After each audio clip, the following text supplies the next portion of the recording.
sa India nahulog sa gusali. Ang mga susunod na kaganapan ating aalamin mula sa detalye na balita ang ibabahagi maya-maya. Magandang gabi, ako po si Ricky Matay. Ako si Nina Richie, Alago Flores, ito ang Mata ng Agila International.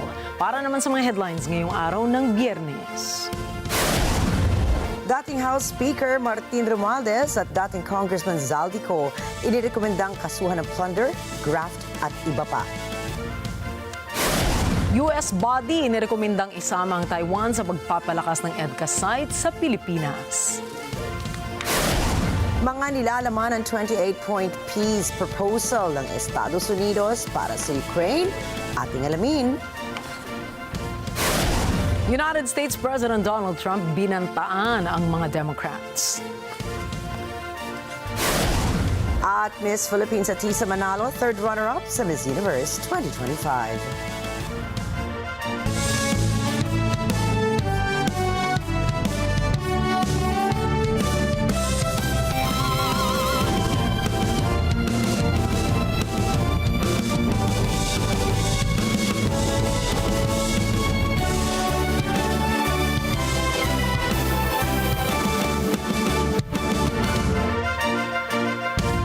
Mismong si Pangulong Ferdinand Marcos Jr. ang nag-anunsyo sa mga personalidad na inirekomenda ng Independent Commission for Infrastructure o ICI at ng Department of Public Works and Highways o DPWH na maimbestigahan ng Office of the Ombudsman. Kaugnay nito, posibleng maharap si dating House Speaker at dating Congressman Martin Romualdez sa mga kasong Plunder, Anti-Graft and Corrupt Practices Act at direct bribery dahil sa pagkakasangkot sa flood control anomalies at illegal insertions sa 2025 national budget. Ang ICI at saka ang DPWH ay lahat ng nakuha nila na impormasyon ay ire-refer, ibibigay na sa Ombudsman para imbestigahan ng Ombudsman. Ito ay tungkol sa mga impormasyon ng dating Speaker Martin Romualdez at saka ni Zaldico. Pag nakita lahat ng ebidensya, baka mag-file ng kaso ng plunder o anti-graft o indirect bribery. Malakas naman ang loob natin na yung Ombudsman, ang ginagawa lamang ay sumusunod sa ebidensya. At kung saan tayo dinadala ng ebidensya, doon pupunta ang ating investigasyon. Samantala, may mga kahong naglalaman ng mga ebidensyang tumutukoy sa pagkakasangkot ni Romualdez at Co. ang dinala sa tanggapan ng Ombudsman. Sinabi ni DPWH Secretary Vince Dizon, kasama sa mga ebidensya ang mga dokumentong gagamitin sa pagsasampa ng kaso laban kay Zaldico at Martin Romualdez. Bukod sa mga dokumentong nabanggit ay gagamitin ding batayan sa inirekomendang kaso ang naging testimonya ni Orly Guteza. Sa ngayon, ipauubaya na ng DPWH at ICI ang kanilang mga ebidensya sa Ombudsman para sa mas malalim na investigasyon at sa pagsasampa ng kaso sa Sandigan Bayan. Samantala, naglabas na ng pahayag si dating Speaker Martin Romualdez na binasa naman ni Attorney Ade Fajardo sa Council Press Con. Ayon kay Romualdez, handa na siyang sumailalim sa fact-finding process ng ICI. Iginiit din niya na malinis ang kanyang konsensya. I willingly submitted myself to the ICI's fact-finding process, appeared voluntarily, and remained in the country. Throughout all these proceedings, no sworn or credible evidence has ever linked me to any irregularity, and again, my conscience remains clear. Inanunsyo ng Independent Commission for Infrastructure o ICI na simula sa susunod na linggo ay ila-livestream na nila sa YouTube o Facebook ang lahat ng kanilang pagdinig. Kaugnay nito ay inilabas na rin ng komisyon ang guidelines na susundin sa mga live streaming na nilagdaan ni ICI Commissioner Andres Reyes Jr., Rogelio Singson at Rosana Fajardo. Nakasaad dito nga kailangan mag-apply ng broadcast access ang mga media outlet na dadalo at mga kung ipakikita ang buong pangyayari sa pagdinig. Kapag may nalabag na guidelines ay masususpinde o mare-revoke ang kanilang application at maaari silang humarap sa legal sanctions. Maaari namang pahintulutan ng ICI ang closed session requests kung ito ay manggagaling sa mga ahensyang nag-iimbestiga sa mga anomalya sa infrastructures kagaya ng Anti-Money Laundering Council, Ombudsman, Department of Justice, Philippine National Police o National Bureau of Investigation. Maaari ring humiling ng executive sessions sa mga saksi at mga resource person at ang mga ito ay hindi ibobroadcast. Aaprubahan lamang ng komisyon ang mga kahilingang ito kung mayroon silang sapat na batayan at legal basis at hindi layuning magpaliban o hadlangan ang mga investigasyon. Kinumpirma ng Bureau of Immigration o BI na wala pa silang record na nakalabas na ng Pilipinas si Cassandra Leong matapos siyang palayain mula sa Correctional Institution for Women. Si Cassandra Ong ay isa sa mga key suspects sa Pogo scandal noong 2024. Pinaghahanap ngayon si Ong ng pulisya matapos siyang maharap naman sa kasong human trafficking na inihain sa Regional Trial Court Branch 157 sa Pasig City. Kaugnay ito sa pagkakasangkot niya sa illegal Pogo Hub sa Lucky South 99 compound sa Porac, Pampanga. Nangangamba naman ang ilang mga senador na maaaring tumakas si Ong at gamitin ang backdoor exits. Dahil rito ay pinag-utos na ng Department of Justice o DOJ sa Pasig Regional Trial Court ang pagkansela sa pasaporte ni Ong. Itinakda na po ng Appeals Chamber ng International Criminal Court o ICC ang araw ng pag-anunsyo ng kanilang pasyaukol sa interim release appeal ng kampo ni dating Pangulong Rodrigo Roa Duterte. Ito ay may kaugnayan sa naging desisyon ng Pre-Trial Chamber 1 noong September 26, 2025 kung saan hindi nila tinanggap ang urgent request for interim release ng kampo ni Duterte at ang renewed request for interim release. Sa isinagawang scheduling order noong November 20, sinabi ni Presiding Judge Luz del Carmen Ibanez Carranza na ia-anunsyo nila ang pasya sa November 28 ng taong kasalukuyan sa ganap na 10:30 ng umaga sa The Hague o 5:30 ng gabi dito sa Pilipinas. Ang magiging pasya ay alinsunod sa Article 83, Paragraph 4 of the Rome Statute at Rule 158, Paragraph 2 of the ICC's Rules of Procedure and Evidence na namamahala sa mga ipinapasang interim release request. Ipinadala ang abiso sa Office of the Prosecutor, Counsel for the Defense, Office of Public Counsel for Victims at iba pang partido.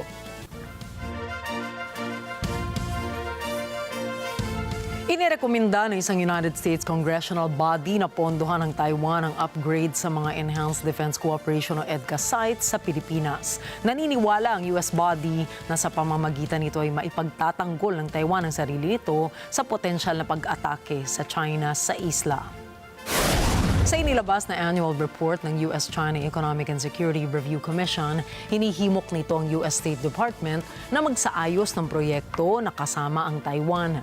Layo nito na isama ang Taiwan sa pagpapalakas ng EDCA sites sa Luzon at Palawan sa pamamagitan ng pagpondo ng upgrades at support services sa ilalim ng Foreign Military Sales Program.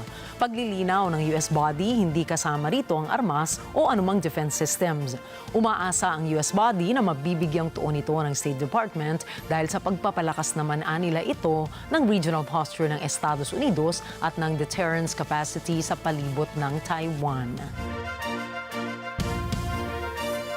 Sa iba pa mga balita, hindi na po kakailanganin pa ang visa ng mga Pinoy para makapasok sa Oman sa susunod na taon.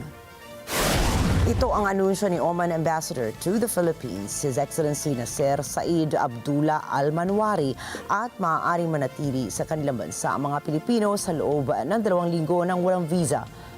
Ang Oman ay ang unang bansa sa Middle East na magpapatupad ng visa-free para sa mga Pilipino. At dahil dito, umaasa si Manwari na darami ang mga Pinoy na bibisita sa Oman. Sa kasalukuyan, may direct flight na inaalok sa pagitan ng Manila at Muscat at pinag-aaralan na ring palawigin ang travel options na ito. Pinaplano rin na magkaroon ng isa pang direct flight sa Cebu, hindi lamang sa pamamagitan ng Oman Air, kundi maging ng iba pang airlines sa mga susunod na taon. Nananatiling ligtas ang pagkain ng karning baboy o pork. Yan po ang nilinaw ng Department of Health o DOJ sa publiko kaugnay ng pagsasara ng ilang lechonan sa Quezon City kamakailan dahil sa African swine fever. Ayon sa kagawaran, ang virus ng naturang sakit ay namamatay sa mataas na temperatura kung kaya't ligtas pa rin kumain nila ng karneng baboy basta tiyaking nailuto ito ng maigi. Tiniyak ng DOH na hindi maaaring mahawa ang tao sa African swine fever. Sa kabila nito, patuloy silang nagpaalala sa publiko na siguraduhin pa rin na maayos ang pagkakaluto ng karneng baboy upang makaiwas sa mga sakit. Asahan na po ng mga motorista ang dagdag bawas sa presyo ng oil products sa susunod na linggo. Batay sa 4-day trade data sa Mean of Platts, Singapore, maaaring mabawasan ng 50 sentimos ang presyo kada litro ng gasolina. Samantala, madaragdagan ng 50 sentimos ang presyo ng diesel at piso at 35 sentimos naman na hike sa presyo kada litro ng kerosene gas. Paliwanag ng Department of Energy, epekto ng oversupply ng langis ng OPEC Plus ang mahinang global economic indicators at mga sanctions na ipinataw sa Russia, Iran at Venezuela ang bagong paggalaw sa presyo ng produktong petrolyo sa susunod na linggo. Susunod, tuluyang tigil putukan sa pagitan ng Russia at Ukraine. Matutuloy na ba sa panibagong peace plan ng Ukraine? Libo-libong doktor sa Tunisia nagwelga. At United States President Donald Trump, binantaan nga ba ang Democratic lawmakers? Yan po at iba pang mga balita sa pagbabalik ng Mata ng Agila International.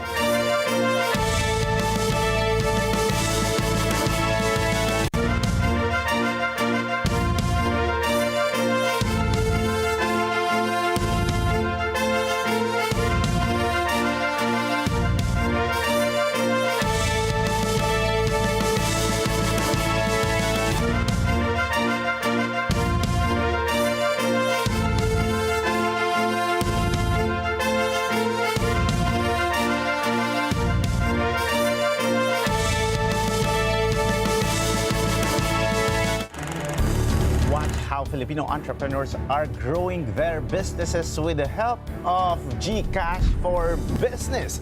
Solutions built to make MSMEs smarter, faster, and stronger because cashless just got more powerful. If you want to make things more efficient, digital solutions will really help you out. So when we say smarter, finding tools like GCash or SoundPay to help us navigate the business. We really look at each individual business and cater solutions, tailored solutions para sa kanila. Open for Business with Cesar Vallejos, Sunday, 9 p.m. Sunday 25. Flamingos can stand effortlessly on one leg for hours, even while sleeping.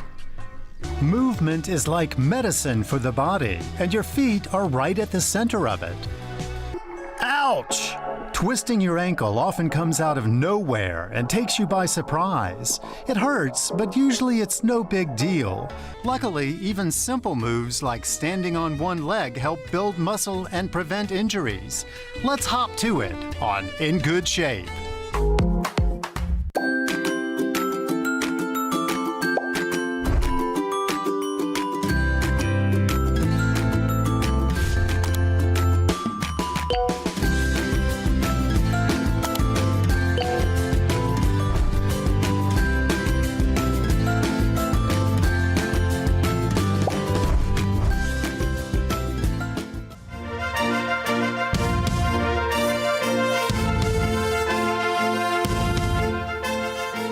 Inaprubahan na ng Niigata Prefecture Government sa Japan ang pagbabalik operasyon ng ilang units ng pinakamalaking nuclear power plant sa mundo. Matapos maaprubahan ni Governor Hideo Hanazumi ang pag-restart ng reactor number 6 ng Kashiwazaki Kariwa Nuclear Power Plant, isasagawa naman ang confidence vote sa Prefectural Assembly sa pagbabalik sesyon nito sa Disyembre 2. Ang 8.2 gigawatt facility na ito ay isinara noong 2012 kasunod ng Fukushima Daiichi meltdown dulot ng malakas na tsunami na tumama sa Japan. Tiniyak naman ni Hanazumi na nagpapatupad na ito ng safety measures at prevention initiatives sa muling pagbubukas ng power plant. そこに記載されております7つの項目について、国の対応を確認した上で、確約をいただいた上で、その上で新潟県としては了解することとしたいと思います。再稼働に対する理解も広がるものではないかというふうに判断したところであります。Pansamantalang isinara ang VILNIUS Airport sa Lithuania matapos makitang muli ang ilang balloons sa kanilang radar. Pinaniniwala ang ginagamit ang mga lobong ito ng mga smuggler katulad ng mga naunang insidente kung saan helium balloons ang ginamit upang maglipat ng kontrabado. Hindi ito ang unang beses na nagsara ang paliparan dahil sa ganitong banta. Ilang ulit nang nagkaroon ng shutdown ang VILNIUS dahil sa mga balloon incursions na itinuturing ng Lithuania bilang bahagi ng mas malawak na hybrid threats. Nagbabala naman si Pangulong Gitanas Nauseda na handa silang gumamit ng lahat ng kinakailangan upang pigilan ang nasabing masamang gawain. Inilatag na ng Trump administration ang isang draft proposal ng Ukraine-Russia peace plan para sa tuluyang tigil putukan ng dalawang bansa. It is imperative to end this war and begin the process of rebuilding. Colleagues, diplomacy is the only path to a durable and just peace. The United States has invested at the highest levels, the President of the United States personally, to end this war. We have proposed generous terms for Russia, including sanctions relief. We have asked Russia to halt its attacks and meet directly with Ukraine to negotiate a peaceful settlement. Unfortunately, the fighting continues, tragically causing more civilian casualties. Dati nang binanggit ni U.S. Envoy Steve Witkoff kay Ukrainian President Volodymyr Zelensky ang nasabing draft proposal noong sila'y nagpulang sa Washington. Sa kasunduan na ito ay makakasama ng Estados Unidos ang Russia, Ukraine at Europa.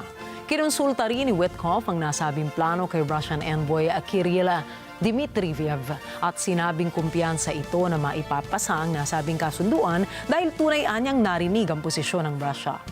Nakasaad sa ilang punto ng kasunduan na papasok ang Russia, Ukraine at Europa sa isang comprehensive non-aggression agreement. Binigyan linaw sa kasunduan na ang lahat ng insidenteng nangyari sa nakalipas na 3 dekada ay ikokonsidera na naresolba na. Nakapaloob din dito ang kasunduan ng Ukraine at North Atlantic Treaty Organization o NATO na hindi magsasama ang dalawang militar nito alinsunod sa sarili nitong batas at konstitusyon. Kapalit nito nangako ang NATO na hindi magtatatag ng puwersang militar sa loob ng teritoryo ng Ukraine. Sa halip, ilalagay ang mga European fighter jets sa Poland bilang bahagi ng seguridad ng rehiyon. Kasama rin sa draft proposal ang malawakang plano para sa muling pagbangon at modernisasyon ng Ukraine. Kasama rito ang pagpapatatag ng Ukraine Development Fund na tututok sa high-growth industries katulad ng teknolohiya, data centers at artificial intelligence. Makikipag-ugnayan din ang Estados Unidos sa Ukraine para ayusin at patakbuhin muli ang mga pipeline at storage facilities ng kanilang infrastruktura ng langis. Kasabay nito ang pagbibigay tulong sa pagkalap ng iba pang minerals at natural resources. Kasama rin sa plano ang rehabilitasyon ng mga lugar na winasak ng digmaan at pagbuo ng World Bank ng isang special financing package upang pabilisin ang mga nasabing proyekto. Iginiit din ng European allies ng Ukraine ang paggamit ng frozen Russian assets at ng sarili nilang frozen funds anila ay nakalaan sa mga proyektong pangungunahan ng Estados Unidos para muling itayo at pagyamanin ng Ukraine. Ilalagay naman ang natitirang bahagi ng nasabing pondo ng Russia at Europa sa isang US-Russia investment vehicle upang ilaan sa iba pang sektor ng mga kaukulang proyekto. Pagdating naman sa nuclear energy, nakapaloob sa kasunduan ang mahigpit na pangangasiwa ng International Atomic Energy Agency sa nuclear power plant ng Zaporizhia.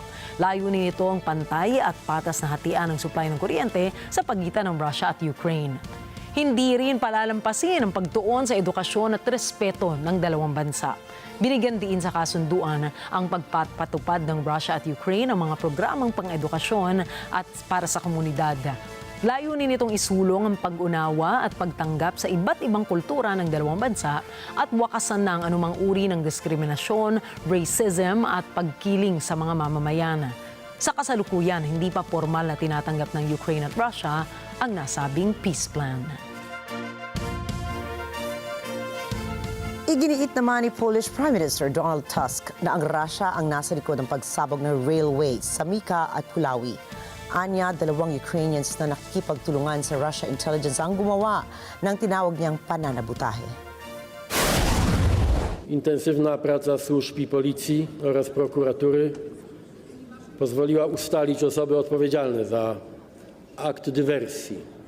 Mówimy o 2 stwierdzonych aktach dywersji w miejscowości Mika i w okolicy Puław. Ładunek wybuchowy typu wojskowego C4 został zdetonowany przy pomocy urządzenia inicjującego poprzez kabel elektryczny długości 300 metrów. Na miejscu zdarzenia zabezpieczono także pewną ilość materiału wybuchowego, który nie zdetonował. Ładunek eksplodował podczas przejazdu pociągu towarowego relacji Warszawa-Puławy, nie doprowadzając do wykolejenia, a jedynie do niewielkiego uszkodzenia podłogi wagonu. Maszynista nawet nie odnotował tego zdarzenia, przejeżdżając przez to miejsce. Osoby te po dokonaniu aktu dywersji w miejscowości Mika opuściły teren Polski przez przejście graniczne w Terespolu. Było to tuż po przeprowadzeniu tego zamachu, a więc jeszcze nie były one zidentyfikowane przez służby. Polskie służby i prokuratura mają wszystkie dane tych osób oraz utrwalone ich wizerunki. Ayon kay Tusk, isa sa mga suspect ay nakulong na noong Mayo matapos maaresto dahil sa pananabotahe sa Ukraine, habang ang isa naman ay taga Donbas. Ang dalawa ay pinaniniwala ang nakatawid na ng border sa Tiraspol. Dahil sa pananabotahe ay itinaas na ng Poland ang threat alert level nito sa level 3 sa ilang railway lines. Inaasahan din na gagamit na rin sila ng militar para maprotektahan ang kanilang mahahalagang gusali laban sa mga banta. Sa kabila po nito, itinanggi naman ng Russia ang paratang na ito ng Poland at sinabing naganap ang Russophobia sa Warsaw. Во-первых, было бы совсем странно, если бы первым делом не обвинили Россию. Россию обвиняют во всех проявлениях гибридной и прямой войны, которые происходят. В Польше, скажем так, все пытаются бежать впереди паровоза европейского в этом плане. И русофобство, конечно, там цветет пышным цветом.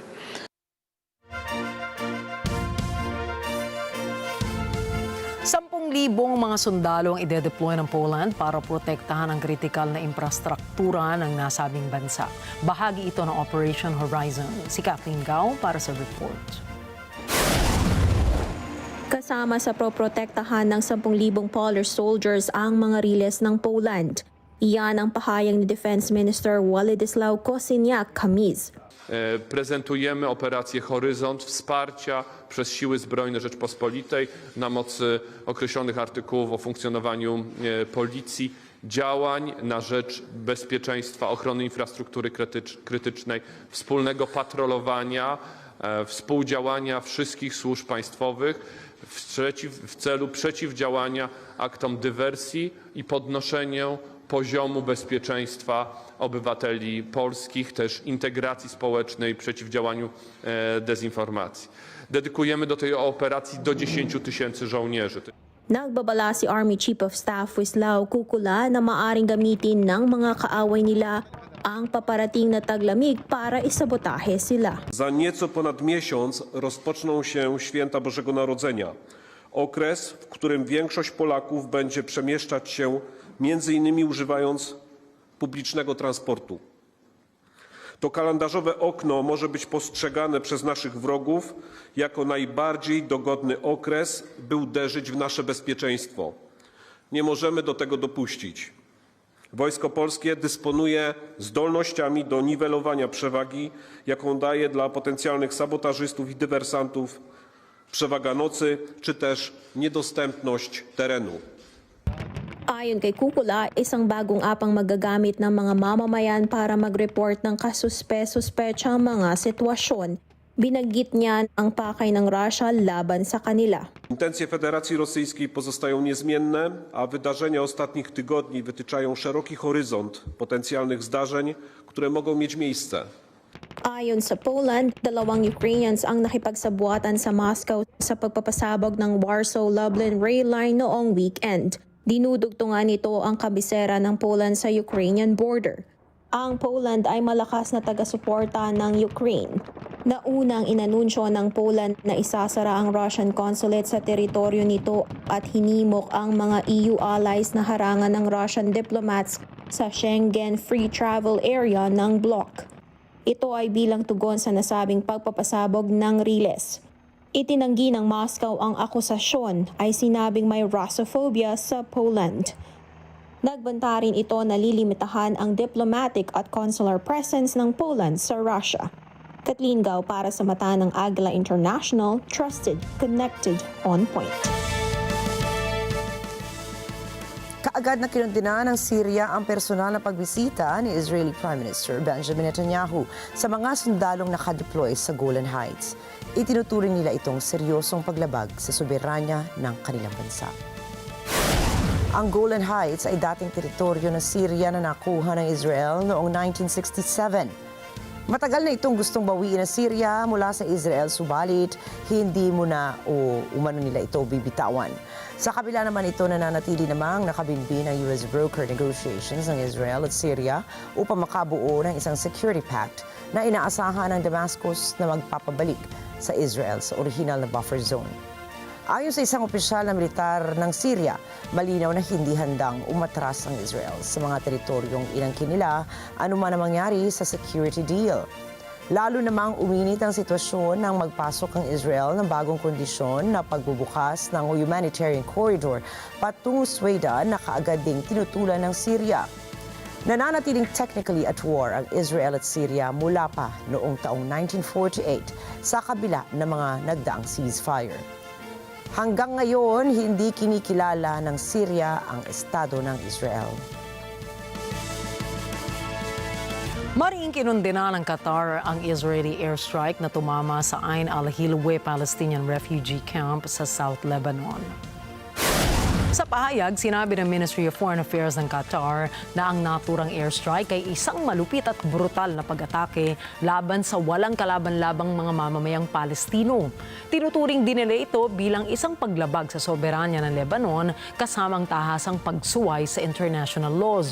Iginiit din ng Qatar na kailangang kumilos agad ang international community upang tigilan ang lumalalang opensiba ng Israel na anilay nagdudulot ng banta ng mas malawak na kaguluhan at karahasan sa buong rehiyon. Matibay na nanindigan ang Qatar sa pagsuporta sa soberanya territorial integrity ng Lebanon, pati na rin sa Palestinian refugees at kanilang mga karapatan.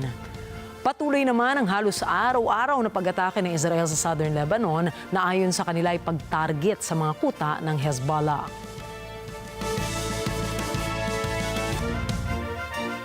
Libo-libong doktor sa Tunisia ang nagsagawa ng strike. Sigaw nila ay mas mataas na sahod. Nagbabala rin sila sa anila'y gumuguhong sistema ng kalusugan dahil sa malawakang kaguluhan sa Tunisia. Chasey Yumul po para sa report. Dignidad para sa mga doktor at iligtas ang mga ospital. Ilan lamang ito sa laman ng mga karatulang hawak ng libo-libong mga doktor na nagproprotesta malapit sa parlamento ng Tunisia. Kasama sa mga hinaing ng mga batang doktor ay ang mababang sahod, lumang kagamitan sa mga ospital at kakulangan ng pangunahing medical supplies. Isinisisi nila sa mga ito ang dumaraming paglikas ng batang health professionals papunta sa Europe at sa Gulf.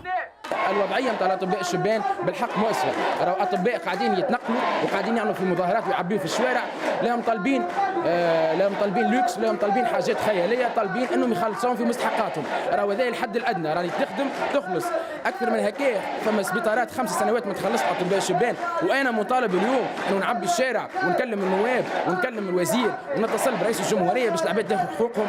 هذا راهو غير منطقي. وحاجه اخرى الاطباء الشبان يشرفنا ان احنا قاعدين نقودوا في الحراك الاجتماعي نيابه عن كل النقابات اللي الناس كل توا قاعده تعاني من عدم التزام الدوله في مسار المفاوضات الاجتماعيه من نقطه. Ayon kay Waji Dakar ng Youth Doctors Association, makatarungan ang hinihingi nila. Idinetalya ni Abdel Wahad Ben Hamed ang sitwasyon ngayon ng mga doktor sa bansa. Nagbanta siya na kung walang magbabago, mauubos ang mga manggagamot sa Tunisia. إذا كان باش نبقوا نجالوا في الأطباء شو بين هذم إذا كان عام 2024 عندنا 1600 على 1900 هاجروا فإنه العدد ماشي ويزيد. عام 2010 كان عندنا 230 طبيب يهاجروا. تضاعف الرقم فوا 8 ولا فوا 9. لا هذا واضح، راهو الأسباب واضحة. وضعية السبيطارات اللي هي كاتاستروفيك. أولا عباد تخدم في 120 ساعة في السبيطار. Dumarami ang environmental at anti-government protests sa Tunisia dahil sa krisis sa ekonomiya at pagkaantala ng mga serbisyong pampubliko. Kabilang ang mga ito sa kinahaharap na problema ni Tunisian President Kais Saied mula nang maupo noong 2021. Inakusahan ni Saied ang tinatawag niyang conspirators at infiltrators na nag-iimbento ng krisis para pahinain aniya ang estado. Iba't ibang protesta ang sumabog na sa nasabing bansa tulad ng sa transport workers at bank employees. Pati na ang laban sa krisis ng polusyon na sinisisi sa isang chemical plant na pag-aari ng gobyerno. JC Yumol para sa mata ng Agila International, trusted, connected, on point. Magsasagawa ng pagpupulong ang mga lider ng Group of 20 o G20 Summit mula sa iba't ibang bansa kung saan nakasentro sa temang solidarity, equality, and sustainability na gaganapin sa Johannesburg, South Africa. Isasagawa po ang naturang summit simula November 22 hanggang 23 ng kasalukuyang taon. Ang G20 Summit ay isang intergovernmental forum na nag-uugnay sa mga pangunahing ekonomiya ng mundo. Tatalakayin dito ang global challenges and priorities, lalo na ang ukol sa pagpapalago ng ekonomiya, pag-unlad, maging sa pagpupunto.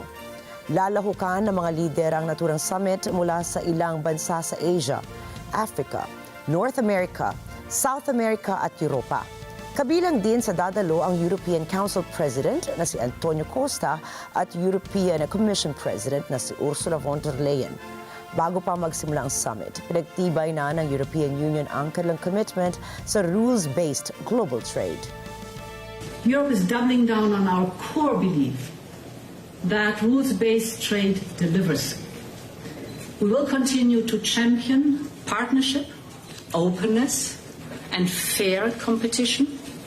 And that is the message we'll bring to the G20 and to the EU-African Union Summit which follows these G20.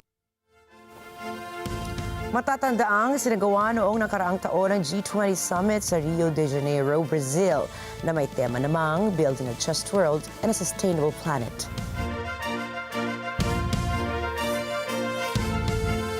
Magkikita sina United States President Donald Trump at New York City Mayor-elect Zoran Mamdani sa White House ngayong Biyernes. Ito ang kauna-unahang pagkakataon na maghaharap ang Republican leader at ang Democratic Socialist na kailan lamang ay nanalo sa mayoral election. Kritiko sina Trump at Mamdani ng isa't isa. Matatandaan din na sinuportahan ni Trump sa eleksyon ang kalaban ni Mamdani na si Andrew Cuomo. Si Rose Mapa Angeles para sa mga detalye. Handang makipagtulungan si New York City Mayor-elect Zoran Mamdani sa sinumang makapagpapagaan sa buhay ng 8.5 milyong katao. Ito ang pahayag ng naturang alkalde isang araw bago sila magkita ni Pangulong Donald Trump sa Washington. This is an opportunity to make the case for New Yorkers. And it's a case that reflects what New Yorkers are having to live through at this time. When we speak about an affordability crisis, we're speaking about 1 in 4 New Yorkers living in poverty. 1 in 5 struggling to afford $2.90 to ride the bus. New Yorkers for whom the daily acts of life are becoming increasingly harder to afford. And that's an opportunity I have to make the case to President Trump, to the White House, as to what it means to have to suffer through this affordability crisis and what it means to make it even more difficult to do so. Ayon sa Mayor-elect, kampo nilang nag-request ng meeting na ito sa White House. Matatanda ang kritikal si Mamdani sa mga polisiya ng Trump administration sa immigration crackdown at sa suporta ng bansa sa Gaza War. At noong kampanya, nagbabala naman ang Pangulo na iipitin ang bilyon-bilyong dolyar na pondo para sa New York sakaling manalo si Ma'am Dani. Gayunman, sinabi ni Ma'am Dani na maging ang issue ng affordability ng party lines noong eleksyon ay isa sa mga isyong idudulog niya sa meeting na gaganapin sa White House. And this is a meeting where I look forward to speaking about the affordability agenda, public safety, and economic security for each and every person that calls the city home. Ayon sa report ng New York State Comptroller, $7.4 billion ang ilalaan ng federal government sa New York City sa fiscal year 2026. 6.4% na kabuang gastusin ng lungsod. Samantala, sa kabila ng pagangat ni Ma'am Dani, tinawag siyang komunista ni Trump at ng administrasyon nito. I won't get into the president's thinking on it. I think you'll all hear from him directly. I also think I will just add, it speaks volumes that tomorrow we have a communist coming to the White House because that's who the Democrat Party elected as the mayor of the largest city in the country. I think it's very telling, but I also think it speaks to the fact that President Trump is willing to meet with anyone and talk to anyone and to try to do what's right on behalf of the American people, whether they live in blue states or red states or blue cities. In a city that's becoming much more left than I think this president ever anticipated in his many years of living in New York himself. Manunumpa si Ma'am Dani bilang mayor sa 1 ng Enero. Rose Papa Angeles para sa mata ng Agila International, trusted, connected, on point. Hindi po nais ni US President Donald Trump na patawan ng parusang kamatayan ang ilang mga mambabatas. Yan ang paglilinaw ng White House matapos ang kontrobersyal na pahayag ng Pangulo kaugnay nito. Jonah Malyari para sa detalye ng balita. Matapos ang isang kontrobersyal na pahayag ni Pangulong Donald Trump laban sa Democratic lawmakers, tumugon ang White House sa mga katanungang sumunod sa insidente. Naunang inakusahan ng Pangulo ang 6 na Democratic lawmakers ng seditious behavior na may parusang kamatayan. Sinabi umano kasi ng mga mambabatas na dapat tumanggi ang US military sa illegal orders.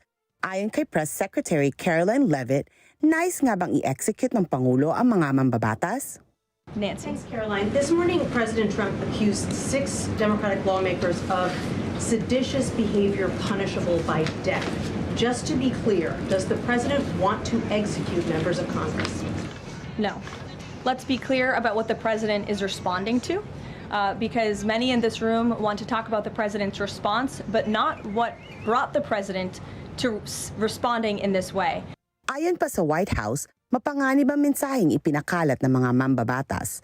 And so these members knew what they were doing. They were leading into their credentials as former members of our military, as veterans, as former members of the national security apparatus to signal to people serving under this commander-in-chief, Donald Trump, that you can defy him and you can betray your oath of office. That is a very, very dangerous message, and it perhaps is punishable by law. I'm not a lawyer. I'll leave that to the Department of Justice and the Department of War to decide. Ipinagtanggol ng White House ang Pangulo at sinabing walang anumang ipinag-utos ito sa militar na labag sa batas. But they're suggesting, Nancy, that the president has given illegal orders, which he has not.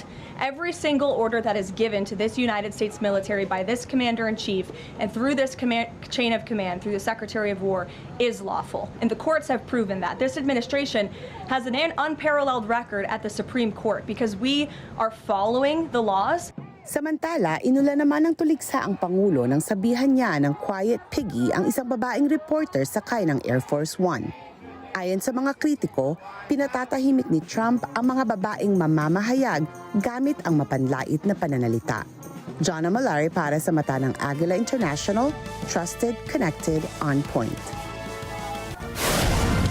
Susunod, venue ng Cup 30 Climate Summit sa Brazil, sumiklab. Australia magtatanggal ng mga social media accounts ng mga menor de edad.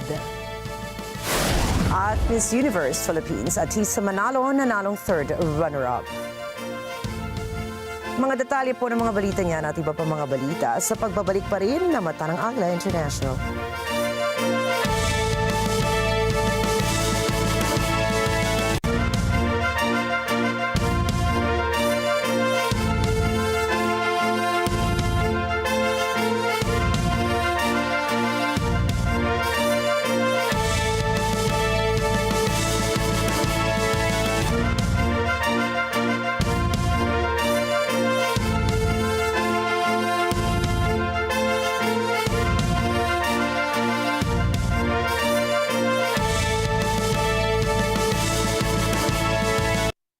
Sa bawat pamilyang Pilipino, may tahanang binubuo, hindi lang ng dingding at bubong, kundi ang pag-unawa, pasasalamat at pag-asa. Kaya sa episode na ito, tahanan ng pasasalamat, pamilya ng pag-unawa at pag-asa. Ating saksihan ang halaga ng pagkakaisa, pagmamahalan at pagpapahalaga sa bawat miyembro ng pamilya. Dahil sa bawat tahanan na may pagmamahal at pagkakaunawaan, laging may dahilan para magpasalamat at maniwala na may magandang bukas.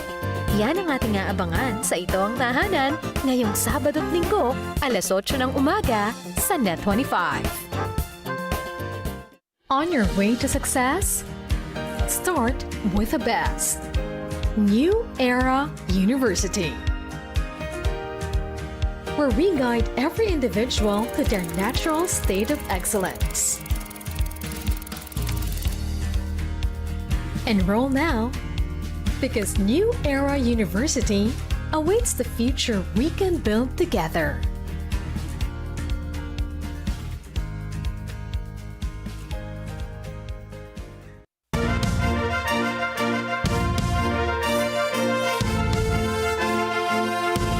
Patay ang isang construction worker sa India matapos mahulog sa isang gusali na kanyang pinipinturahan. Tinatayang nasa 11 talampakan ang taas ng gusali. Sa kuha po ng CCTV, makikita ang pagdulas at pagbagsak ng biktima sa semento. Tumakbo pa ang mga kasamahan niya para iligtas ang biktima, subalit nabigo na ang mga ito. Kaagad na dinala ang biktima sa ospital, subalit idineklarang dead on arrival bago pa man mabigyan ng tulong medikal. Nagsampa na ng kaso ang mga otoridad laban sa contractor dahil naman sa umano'y kapabayaan at kawalan ng maayos sa safety measures sa lugar na pinagtatrabahuhan. Isang malakas na magnitude 5.7 na lindol ang tumama sa Bangladesh na ikinasawi ng hindi bababa sa 5 katao at nag-iwan naman ng higit kumulang 100 sugatan ayon sa opisyal na tala. 3 patay matapos bumagsak ang bubong at pader ng isang gusali, habang 3 pedestrian naman ang nasawi ng nabagsakan ng mga railings ayon din sa mga ulat. Nagdulot ng matinding panik at takot ang pagyanig na tumagal ng halos 26 seconds. Naglabasan ang mga tao mula sa kanilang mga bahay at opisina upang maging ligtas sa mga debris na maaaring bumagsak. Napag-alamang ang epicenter ng nasa Madhabdi District sa Nasingdi na may layong 33 kilometers mula sa kabisera. Ramdam ang lindol hanggang sa Kolkata, India, kung saan lumikas din ang mga residente.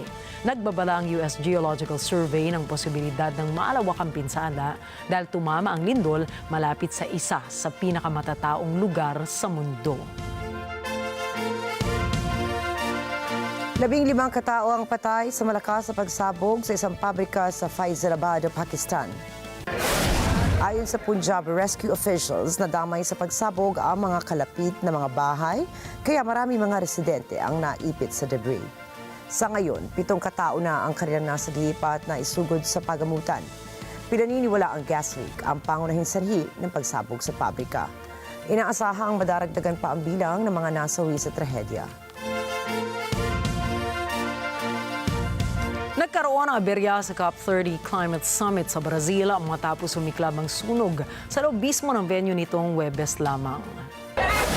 Magsisimula na sanang magpulong ang mga negosyador para makabuo ng kasunduan ukol sa pagpapalakas sa pandaigdigang pagsugpo sa climate change nang mangyari ang insidente. Agad namang lumikas sa mga delegado at walang naiulat na nasugatan. Ayon sa opisyal, nagsimula ang sunog sa isa sa mga country exhibition pavilion na agad namang nakontrol ng mga otoridad.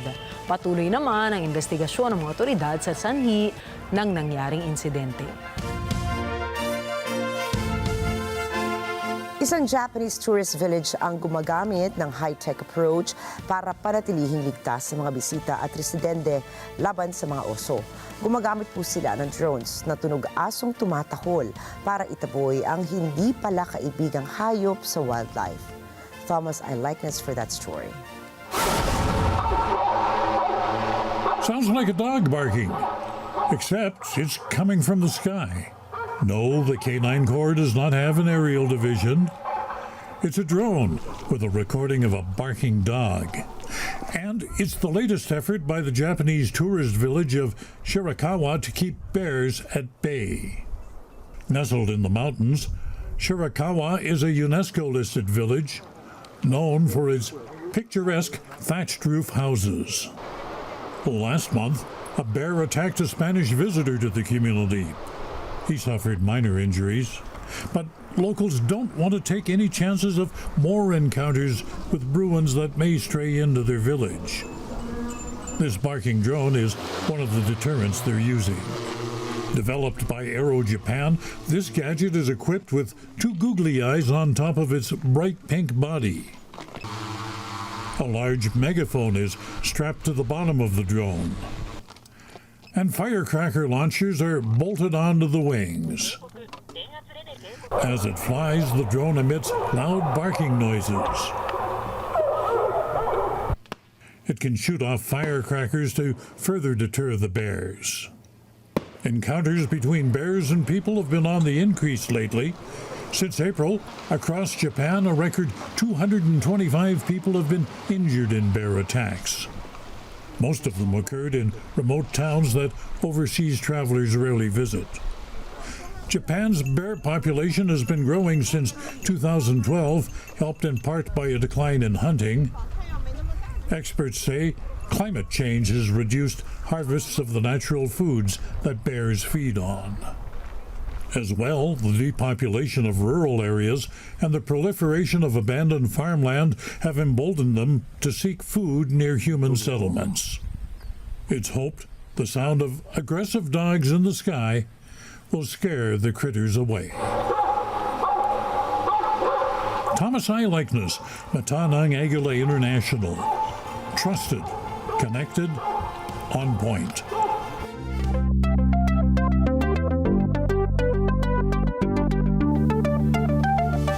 Isang first-of-its-kind na karanasan sa sinihan ang dinaragsa ngayon sa London kung saan ipinalalabas ang The Run, ang bagong survival thriller na ginawang live interactive experience.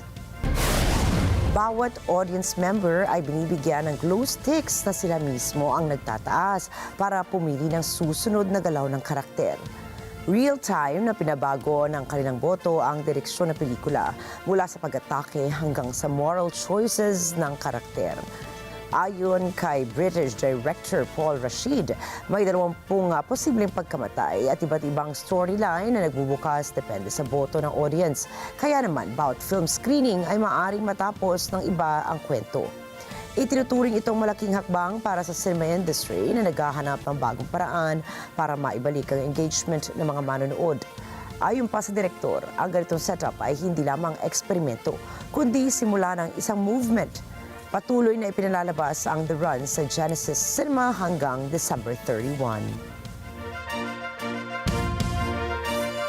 Kinumpirma ng internet watchdog ng Australia na isasama ang social media platform na Twitch sa ipatutupad na social media ban para sa mga edad 16 pababa simula 10 ng Disyembre. Ayon sa E-Safety Commissioner, kasama sa ban ng Twitch dahil sa interactive na live streaming, kung saan maaaring makipag-ugnayan ng mga users kahit pa mga bata sa iba pang users sa mundo.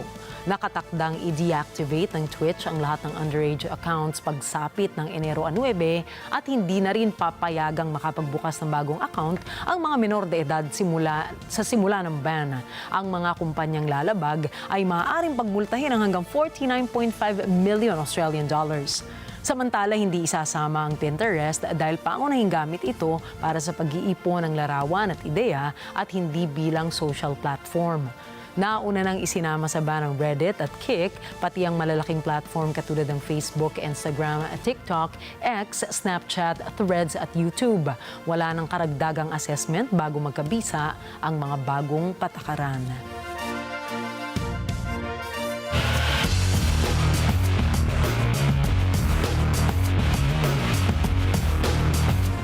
Umarangkada si Filipino gymnast Carl Eldrew Yulo sa 4 na finals ng 2025 FIG Artistic Gymnastics Junior World Championships. Pasok si Eldrew sa finals ng men's horizontal bar, floor exercise, vault at ng all-around. Naging masaya siya sa resulta ng kanyang performance at sinabing hindi pa tapos ang laban. Nagpakita rin ng suporta ang kapatid niyang si Golden Boy at Olympic champ Carlos Yulo at sinabi niyang proud siya sa performance ni Eldrew, lalo na sa kanyang pagsampa sa high bar at floor. Nakatakda ang kanyang laban sa all-around finals bukas, habang sa linggo naman ang kanyang floor final at sa Lunes naman ang horizontal bar finals.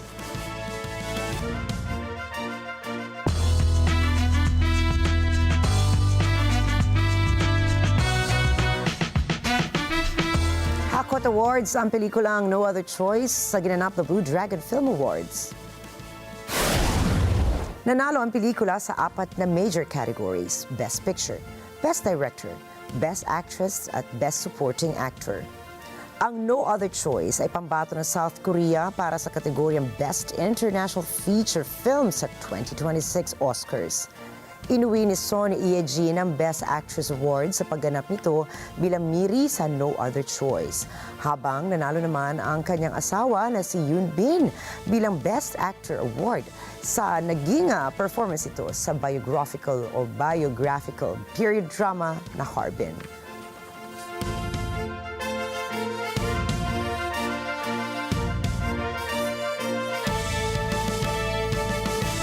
At isang proud moment para sa bansa ng koronahan bilang third runner-up si Atisa Manalo sa Miss Universe 2025. Ipinakita ni Atisa ang ganda, confidence at puso ng isang Pilipinas sa international stage. Sa Q&A portion, binanggit niya na nais niyang gamitin ang kanyang platform para tulungan at ma-inspire ang mga kabataan. I want to be the hope of people. I come from a very poor background. I started pageants at 10 years old to put myself through school and to lift my family out of poverty. And if there's anything that I want to show the universe, I'm here right now. Si Atisa Manalo ay nagtapos bilang third runner-up sa competition na ginanap sa Bangkok, Thailand. At itinanghal naman bilang Miss Universe 2025 si Miss Mexico. Congratulations, Atisa Manalo. We are so proud of you.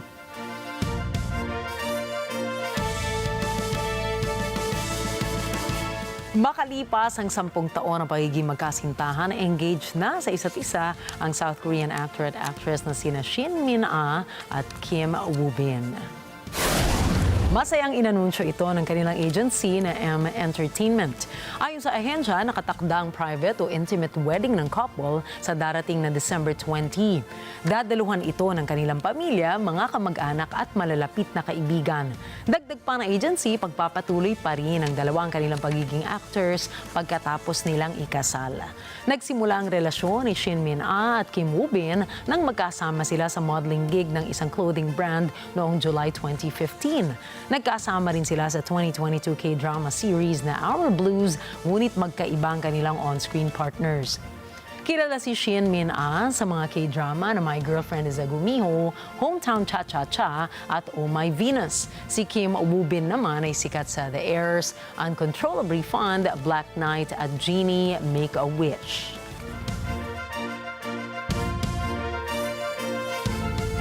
At sa unang pagkakataon makalipas ang 2 taon, nagbigay ng talumpati si Britain Princess Kate sa publiko sa Future Workforce Summit sa United Kingdom.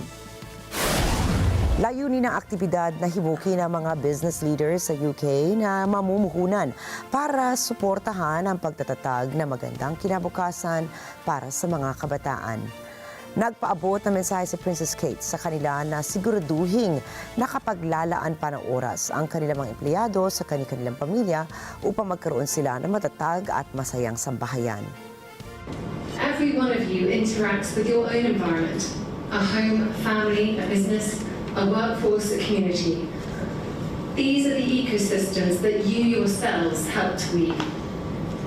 Imagine a world where each of these environments were built on valuing time and tenderness, just as much as productivity and success. Dagdag pa niya, mahalaga ang paglalaan ng oras sa mga bata upang magkaroon sila ng tiwala at lumaking matatag. Love is the first and most essential bond, but it's also the invisible thread woven with time, attention and tenderness through consistent nurturing relationships which creates the grounded and meaningful environments around a child. It is this texture, the weave of love, which forms a child's emotional world and becomes the foundation, the very fabric of resilience and belonging. Isang mekaniko sa Iraq ang ginagawang works of art ang mga kalat na galing sa mga sasakyan. Ayon kay Hussein Dawood, mensahe ng kanyang sining ay proteksyon para sa kapaligiran. Thomas I. Likeness for that report. They say one man's trash is another man's treasure. That's certainly true for Hussein Dawood. He's a mechanic and scrap artist in Najaf in central Iraq. This is Dawood in his workshop. Here, he carefully assembles a model made entirely from scrap vehicle parts. For Dawood, it's a blend of creativity with environmental consciousness.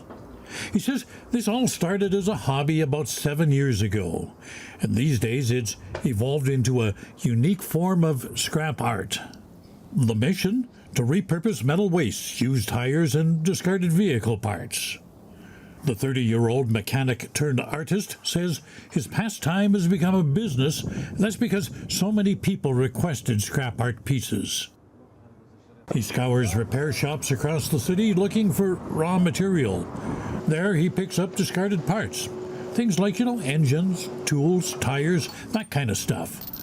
Back home, he turns them into works of art. Dawood dreams of taking his creativity worldwide, he says. He'd like to become an international artist in the field of scrap art and recycling. He'd like to see it displayed in public spaces like parks, gardens, and streets. The dream is to create art pieces that raise awareness about the environment. One of his works, a fist holding a wrench, well, you can see it here. It now stands outside an oil products distribution company, symbolizing its engineers. Thomas I. Likeness, Matanang Agila International. Trusted, connected, on point. At narito po kami para maghatid ng balita sa anumang dako ng mundo. Happy weekend. Ako po muli si Ricky Mathay. Ako si Nina Richie Alago Flores. Happy weekend din po sa inyong lahat. Ito po ang Mata ng Agila International. Trusted, connected, on point.